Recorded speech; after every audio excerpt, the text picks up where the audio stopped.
বিসমিল্লাহির রহমানির রহিম। সংগ্রামী সকল ফেসবুক ভাই বোন বন্ধু, বাংলাদেশের বাইরে এই ভিডিওটি যারা দেখবেন আমার পক্ষ থেকে জানাই সংগ্রামী সালাম, আসসালামু আলাইকুম। আসলে এই যে ৭২-এ যে সংবিধান রচনা করেছিল, এটা কিন্তু ডক্টর কামাল রচনা করেছিল। তো এই কামালকে আসলে কেন আওয়ামী লীগ থেকে বিতাড়িত করা হলো, এই বিষয়টি আমি আপনাদের সাথে আলোচনা করার জন্যে আপনাদের সামনে এসছি। তো এই যে ৭২-এর যে সংবিধান, এটা কিন্তু কামাল হোসেন রচনা করেছিল। এবং কামাল হোসেন উনি কিন্তু খুব একজন জ্ঞানী মানুষ এবং আইন প্রণেতা বলা হয়। তো সেই কামালকে শেখ মুজিব যখন এ দেশ থেকে মারা গেলেন, তখন কিন্তু এই হাসিনা যে প্রধান হলেন, এটা কিন্তু হাসিনার প্রধান হওয়ার কথা ছিল না, কারণ অন্য কেউ হওয়ার কথা ছিল।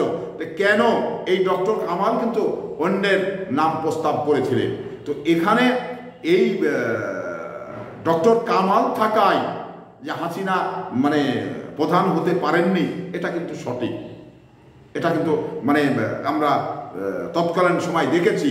তো এখানে এই ঠিক হাসিনা যেভাবে কামালকে আস্থা করে ফেলে দিলেন, তেমনিভাবে কিন্তু শেখ মুজিবও এই তাজউদ্দিন আহমেদ তাকে কিন্তু মন্ত্রিসভায় থেকে বরখাস্ত করেছিলেন। তো এই যে হাসিনা আওয়ামী লীগের ভিতরে যে বাকশালী কায়দায় যে প্রধান হাসিনা হয়েছিলেন, কিন্তু হাসিনার সেই সময় কিন্তু এই যোগ্যতা ছিল না আওয়ামী লীগের প্রধান হওয়া। এই ডক্টর কামাল কিন্তু অন্য যোগ্যতার ভিত্তিতে অন্য কাউকে চেয়েছিলেন।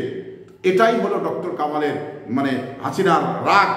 যেমন যে ঘটনাটি আসলে অন্যান্য ঘটনার মতো দেখা যায়, ঠিক এই ঘটনাটাও ডক্টর কামাল হাসিনার প্রধান হওয়াতে বড় বাধা হয়েছিলেন, যার কারণে হাসিনা ডক্টর কামালকে আস্থা করে ফেলে দিয়েছিলেন। তো এই ফেলে দেওয়ার পরে কিন্তু উনি প্রধান হয়েছিলেন।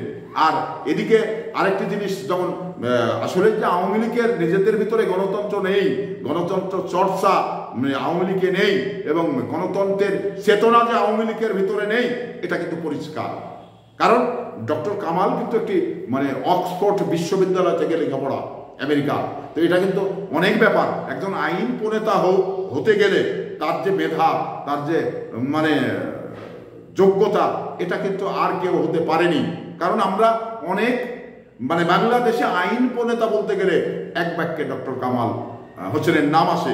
তো সেই কামাল হোসেনকে আওয়ামী লীগ থেকে আস্থা করে ফেলে দেওয়া হয়েছিল। এই তাজউদ্দিন আহমেদকে মন্ত্রী পরিষদ থেকে তাকে বরখাস্ত করেছিলেন শেখ মুজিব।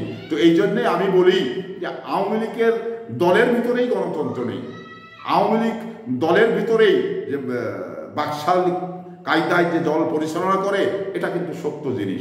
তো এখানে আওয়ামী লীগ কিন্তু মৌলানা আব্দুল হামিদ খান ভাসানীকে কিন্তু তারা শ্রদ্ধা করে না। কেন করে না জানেন?